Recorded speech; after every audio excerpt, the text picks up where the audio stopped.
Assalamualaikum warahmatullahi wabarakatuh.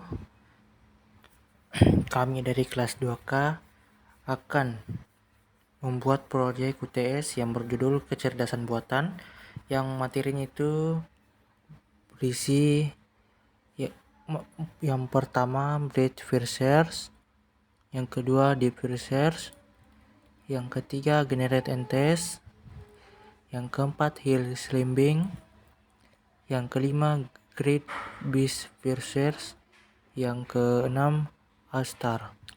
Nah, di sini kami beranggotakan 5 orang. Yang pertama itu Muhammad Wikram, NIM 22044111624. Yang kedua Andi Alipsyam, NIM 22044111447. Yang ketiga Muhammad Al-Farisi, NIM 22044111414. Yang keempat Mazhar, NIM 22044111435. Yang terakhir Ahmad Fitra, NIM 22044111625. Di sini saya akan persilakan kepada Muhammad Fikram untuk materi pertama, yaitu breadth research. Saya persilakan. Assalamualaikum warahmatullahi wabarakatuh. Perkenalkan, nama saya Muhammad Fikram dari kelas 2K dengan NIM 22044111624. Di sini saya akan menjelaskan tentang breadth first search. Gimana pengertiannya? Breadth first search adalah algoritma pencarian melebar yang dilakukan dengan mengunjungi node pada level yang tertentu dahulu sebelum mengunjungi node pada level 1. Algoritma breadth first search berbeda dengan DFS. Nah, ciri-cirinya yang pertama, pencarian berbasis simpul yang beroperasi pada struktur grafik. Algoritma ini melacak jalur melalui simpul-simpul grafik dengan menjelajahi semua simpul pada kedalaman tertentu sebelum melanjutkan ke tingkat berikutnya. Ciri yang kedua, strategi penjelajahan berbasis antrian menggunakan pendekatan antrian di mana simpul-simpul yang dikunjungi ditempatkan dalam antrian simpul pertama. Pertama kali dimasukkan akan menjadi simpul pertama yang keluar, mengikuti konsep first in first out atau FIFO.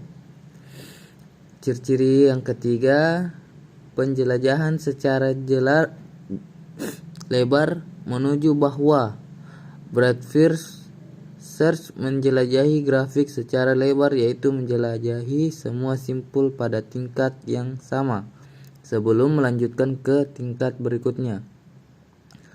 Ciri yang keempat, penggunaan penandaan untuk memastikan bahwa simpul-simpul yang telah dikunjungi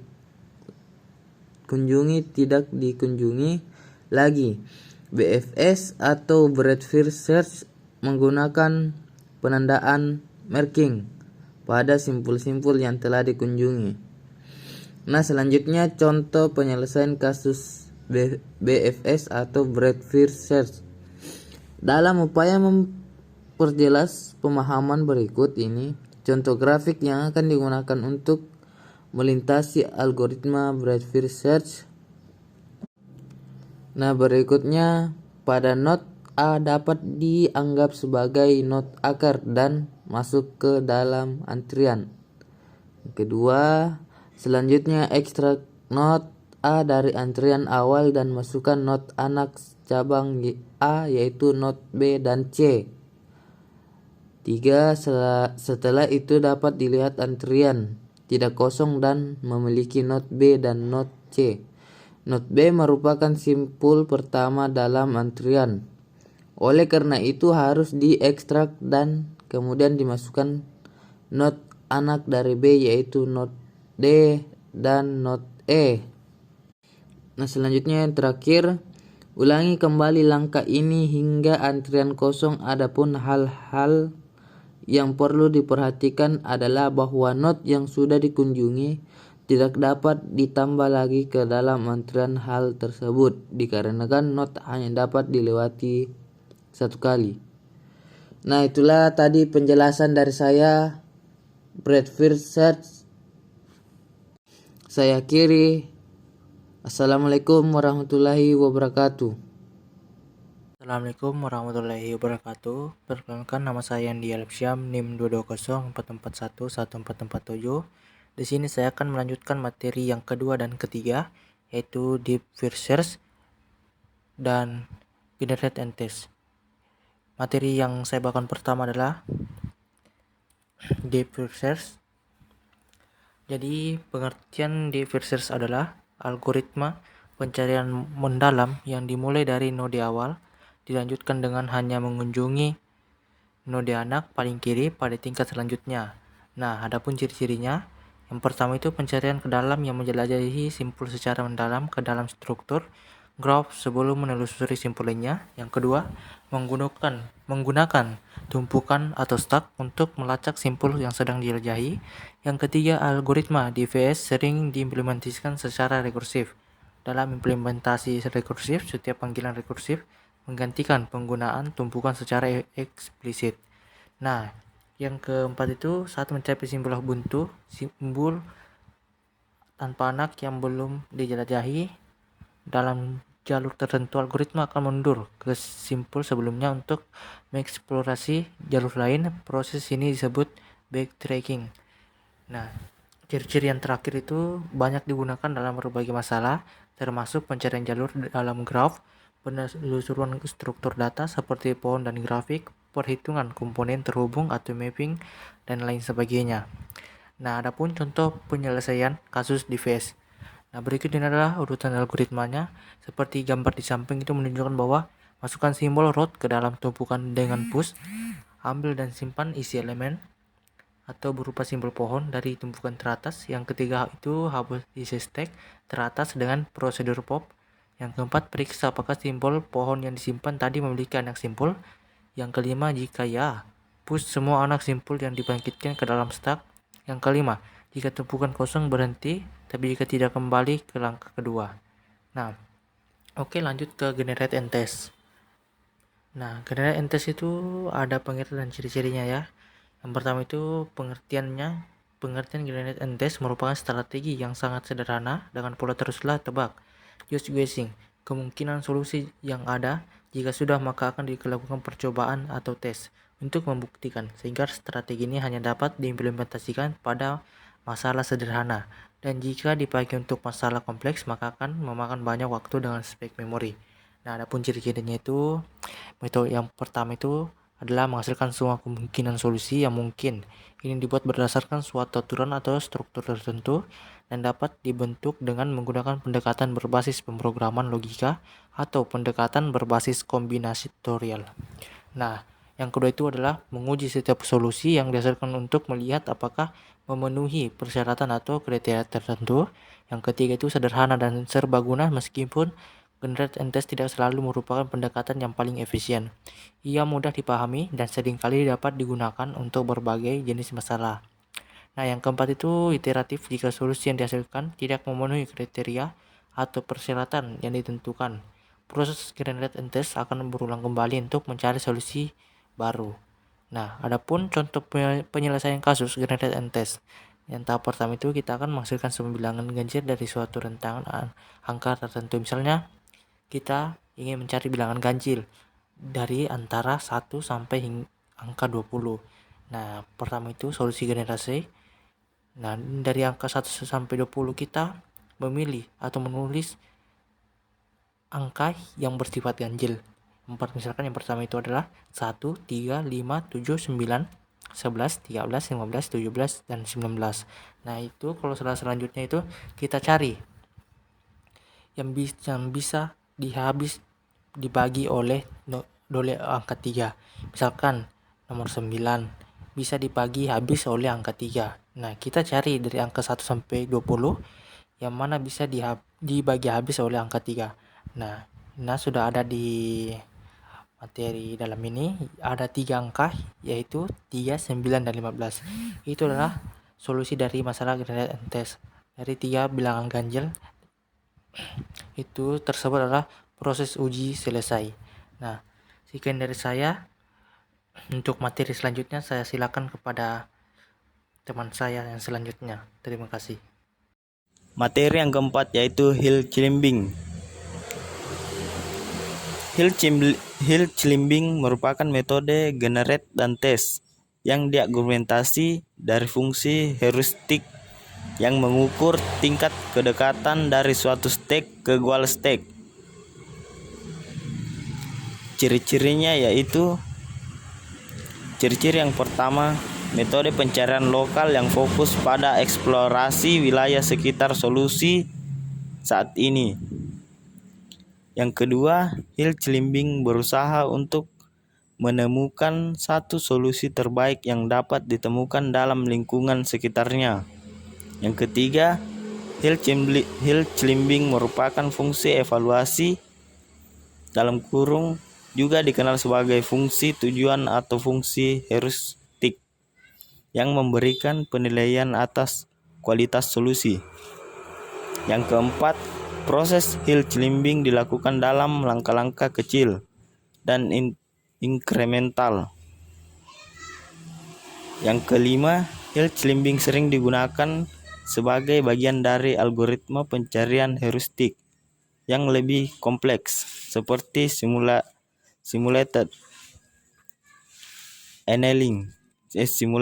annealing dan genetic algorithm untuk mencari solusi yang lebih baik dalam ruang solusi yang lebih luas.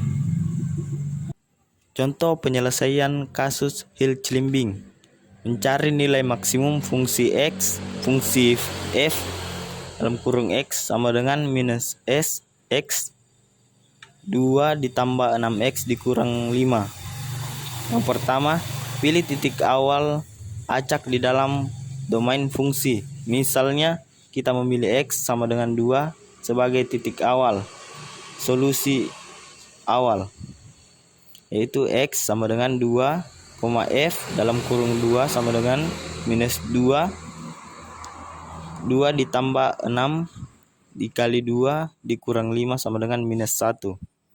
Kedua, pilih tetangga yang mungkin dari titik awal. Dalam contoh ini kita dapat mencoba mengubah nilai x secara inkremental, misal dengan menambah atau mengurangi 0,1 dari nilai x.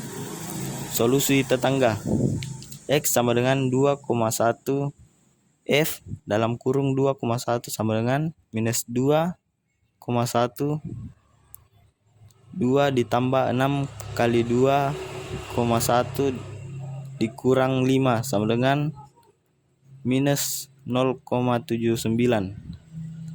X sama dengan 1,9, f dalam kurung 1,9 sama dengan minus 1,9, 2 ditambah 6 kali 1,9